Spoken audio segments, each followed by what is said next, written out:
خدا کی شریعت کا حق اس کے ہر جز پر عمل کرنے سے ادا ہوتا ہے کہ اللہ تعالیٰ نے جو بھی تعلیمات اتاری ہیں ان پر مکمل طور پر ایمان لے آیا جائے اور مکمل طور پر ان پر عمل کیا جائے۔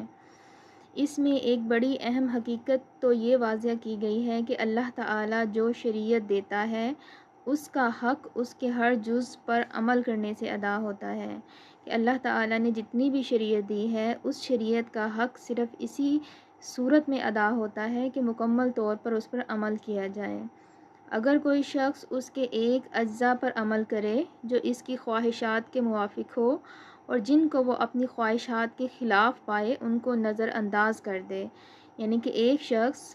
ان تمام تعلیمات پر تو عمل کرے جو اس کی خواہشات کے موافق ہوں، اس کی خواہشات کے مطابق ہوں، اس کی خواہشات کو پورا کرنے والا ہو، جبکہ ان خواہشات کے خلاف پائے ان کو نظر انداز کر دے۔ جو بھی اللہ تعالیٰ کے احکامات اس کی خواہشات کے خلاف ہیں، اس کے فائدے کے خلاف ہیں، ان کو نظر انداز کر دے، مطلب کہ اپنی مرضی کا دین اپنائے اور جو احکامات اس کی خواہشات کو پورا نہیں کرتے ان کو نظر انداز کر دے، ان پر عمل نہ کرے، تو یہ چیز قرآن کی اصطلاح میں ایمان ببعض الکتاب اور کفر ببعض الکتاب ہے، یعنی کہ یہ وہی روش ہے جو کہ یہود نے اختیار کی تھی کہ وہ کتاب کے کچھ حصوں پر تو ایمان لے آتے ہیں، اللہ تعالیٰ کے کچھ احکامات پر تو ایمان لے آتے ہیں، ان پر عمل کرتے ہیں اور کچھ سے انکار کر دیتے ہیں۔ اور اسی طرح کا ایمان اللہ تعالیٰ کے ہاں نہ صرف یہ کہ معتبر نہیں ہے بلکہ ایسے لوگوں کی سزا قرآن نے یہ بتائی ہے کہ ان کے لیے دنیا کی زندگی میں رسوائی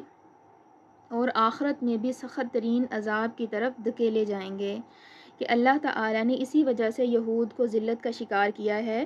کہ وہ کتاب کے بعض حصوں پر تو ایمان لے آتے تھے، اللہ تعالیٰ کے کچھ احکامات کو تو مانتے تھے اور کچھ سے انکار کر دیتے تھے، کفر کر دیتے تھے، ناشکری کر دیتے تھے ان احکامات کی۔ تو کیا ہوا ان کا کہ یہ چیز جو ہے نہ صرف اللہ تعالیٰ کے ہاں غیر معتبر ہے، یعنی اللہ تعالیٰ کی ناپسندیدہ ہے، بلکہ اس کے ساتھ ساتھ اللہ تعالیٰ نے سزا کی وعید سنائی ہے کہ جو شخص اپنی مرضی کا ایمان لائے اور اپنی مرضی سے دین کے کچھ حصے کو نظر انداز کر دے تو اس کے لیے دنیا کی بھی رسوائی ہے اور آخرت میں بھی سخت ترین عذاب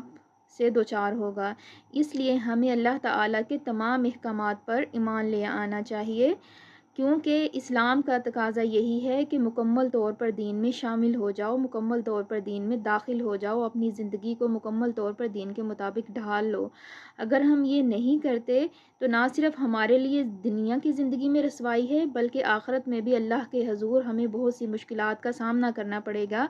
اور اللہ تعالی ہمیں ان تمام مشکلات سے آسانی عطا فرمائے۔